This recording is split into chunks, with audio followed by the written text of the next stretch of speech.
আগামী আগস্টের 17 তারিখ রবিবার সনাতন সম্প্রদায়ের মনসা পূজা অনুষ্ঠিত হবে। এদিন মনসা পূজা উপলক্ষে সনাতন সম্প্রদায়ের অনেকেই ছাগল বলি দিতে হয়। রাঙ্গামাটি জেলার কাপ্তাই উপজেলার অন্যতম ছাগলের হাট রায়হালি বাজার। এই বাজারত ফারি ছাগলের সংখ্যা বেশি থাকলে আশেপাশের দুর্গ্রামত্তুন ক্রেতালের ছড়িয়েই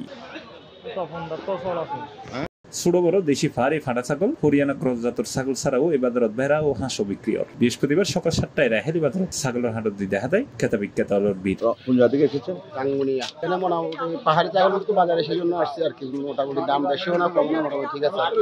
পাহাড়ি ছাগলের একটু আকর্ষণটা বেশি, সেজন্য আমরা এখানে চলে আসছি। ভোরবেলা 5টার দিকে আসছি, মোটামুটি দামও আছে, এখনো পছন্দ হয়নি, আসতে ধীরে নেব। ক্রেতা লহর এই বাজারত ফারি ছাগল ফোনে তারা বহুত দূরত্ব নেড়ে ছড়িয়েছি। শুধু কিনি বেললেই নয়, বোধকে বেশি বেললেইও বিভিন্ন জায়গার তো নেড়ে সল্লইরে ছড়িয়েই। এখানে কোন ধরনের ছাগলের চাহিদা বেশি? দেশি ছাগল তাই বেশি। দাম কিরকম? দাম মোটামুটি দামও আছে, অতিরিক্ত বেশি না, অতিরিক্ত কমও না, medium.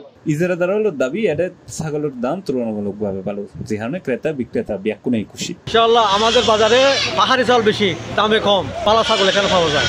C plus TV, Chittagong.